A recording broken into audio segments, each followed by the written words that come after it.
अस्सलाम वालेकुम। बंदा ना चीज़ आपकी खिदमत में हाजिर है।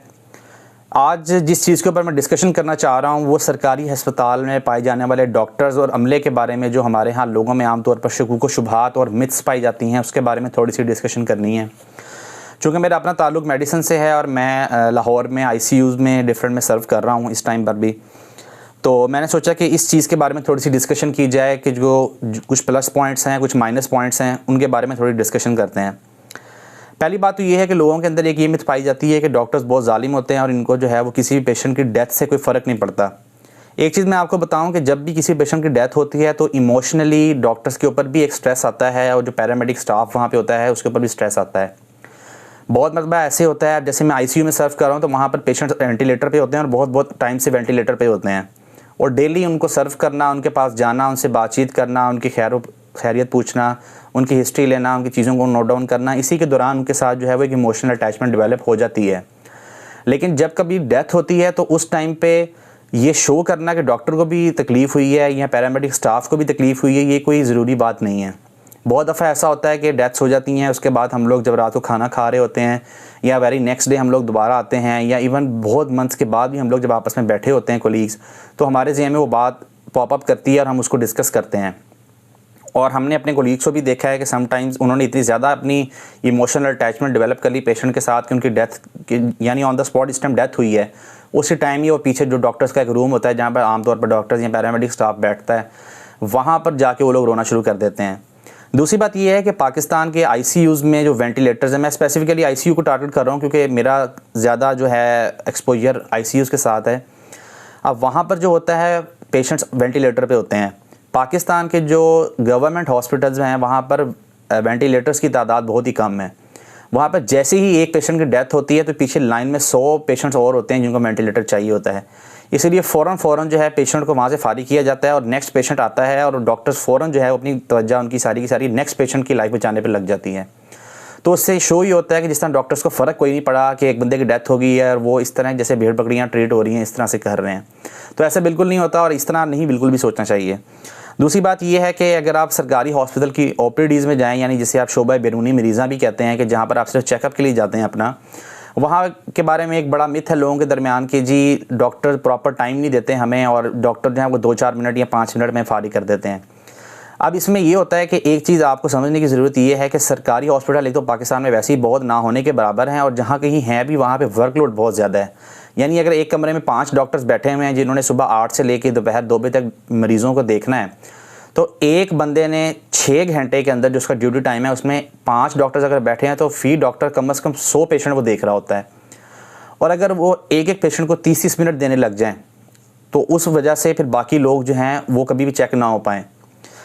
और होता ये है कि जब आप डॉक्टर के पास जाते हैं और अपनी हिस्ट्री बता रहे होते हैं उसको, तो उसमें ये होता है कि आपने जब अपनी चीज़ें बताना शुरू करनी है तो डॉक्टर आपकी बात सुन रहा होता है और बीच में से एक पॉइंट किसी जगह पे ऐसा निकलता है कि जिससे डॉक्टर फ़ौरन तशख़ीस कर लेता है कि इस मरीज़ को ये बीमारी है और उसकी बेस पे वो मेडिसिन फ़ौरन डायग्नोस कर देता है और पेशेंट का काम मुकम्मल हो जाता है। लेकिन एक ये बात हमारे यहाँ पाई जाती है क्योंकि इसमें साइकोलॉजिकल कंफर्ट है या साइकोलॉजिकल सेटिस्फेक्शन का एक फैक्टर आ जाता है कि लोग ये कहते हैं कि हमें 20-25 मिनट दिए जाएं, हमारी सारी बात सुनी जाए, तो वो एक बात है कि गवर्नमेंट सेक्टर में वो बात नहीं पूरी हो सकती। थर्ड ये है कि एक बात ये पाई जाती है कि यार मैंने फ़लाँ हॉस्पिटल में चेक कराया, उस डॉक्टर ने मुझे ये दवाई दी और ये तशख़ीस की, और फ़लाँ हॉस्पिटल में मैंने चेक करवाया तो उस डॉक्टर ने मेरी ये तशख़ीस की और ये मेडिसिन दी। जो डिफरेंस ऑफ ओपिनियन है यानी राय का जो फ़र्क आ जाता है उसमें 2-3 चीज़ें होती हैं। एक चीज़ तो ये होती है कि या तो उस डॉक्टर की अप्रोच नहीं थी उस दवाई उस डिज़ीज़ तक, या सेकेंडली ये होता है कि जब पेशेंट जाके बताता है तो वो एक डॉक्टर को कुछ और सिम्टम्स बताता है और दूसरे डॉक्टर को कुछ और सिम्टम्स बताता है, यानी अलामात। तो वो जो सिम्टम्स ऊपर नीचे होती हैं उसकी वजह से दवाई का जो पूरा पैटर्न है, जो पूरा एक उसका पोर्टफोलियो होता है दवाई का, वो चेंज हो जाता है, जिसकी वजह से लोगों के दरमियान एक आमतौर पे ये तासुर पाया जाता है कि ये डॉक्टर ने कुछ और कहा है, ये डॉक्टर ने कुछ और कहा है, इसका मतलब है इन डॉक्टर्स को आता ही नहीं है या इन डॉक्टर्स ने सही तरह देखा नहीं है। फिर एक चीज़ ये आती है कि ICUs में गवर्नमेंट के, ये मैंने खुद भी देखा है क्योंकि जब मैंने स्टार्ट किया अपना तो मेरे सामने ही एक दफ़ा ऐसा हुआ कि एक पेशेंट की डेथ हुई थी। एक आम तासुर ये है कि जी पेशेंट की डेथ हुई, पेशेंट की डेथ होने के 30-40 मिनट के बाद बताया जाता है कि जी पेशेंट की डेथ हो गई है।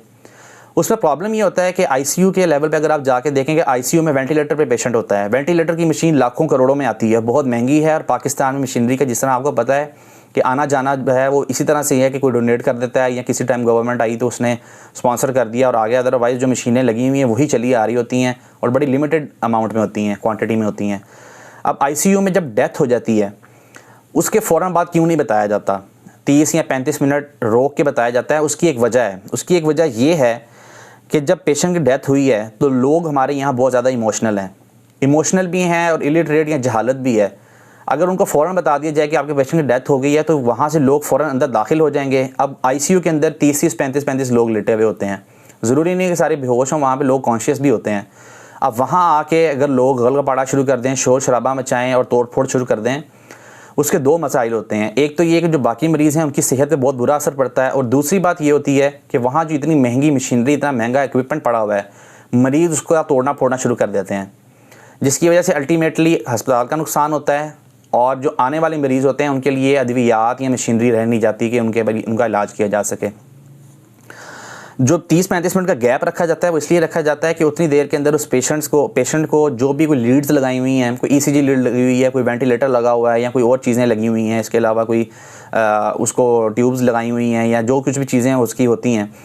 वो चीज़ें उतारी जा रही होती हैं ताकि, और उसके बाद डेड बॉडी को जो है बिल्कुल यानी इस फॉर्म में लाया जा रहा होता है कि बस इसके लवाहिकीन आएँ और उसको उठा के ले जाएँ। तो इसलिए ये डिले लाया जाता है। तो इस चीज़ को समझने की ज़रूरत है कि इसके पीछे एक मकसद ही होता है जिसकी वजह से इसको डिले किया जा रहा होता है।